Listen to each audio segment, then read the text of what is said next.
সংসদে বলেছিলেন।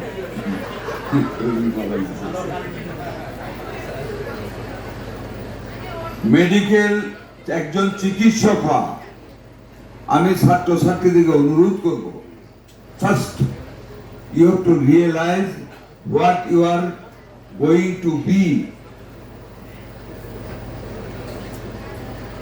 what you will do in future.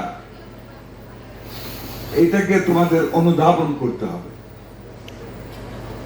যেই লেখাপড়াটা তোমরা করতে আসতেছ, that is a service to humanity,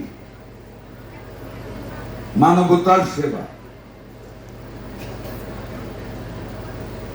এই মেডিকেল থেকে শিক্ষা নিয়ে একজন চিকিৎসক হওয়া মানে you will be becoming next to God. Do you understand that? You should understand. একজন পেশেন্ট কত বিশ্বাস ডাক্তারের উপর। দু একজন ডাক্তার যাদের আমরা ব্যক্তি ইতিহাস জানি বাদ দিলে, গোটা চিকিৎসক সমাজ সারা বিশ্বে একজন রোগীর কাছে next to God, important more than parents.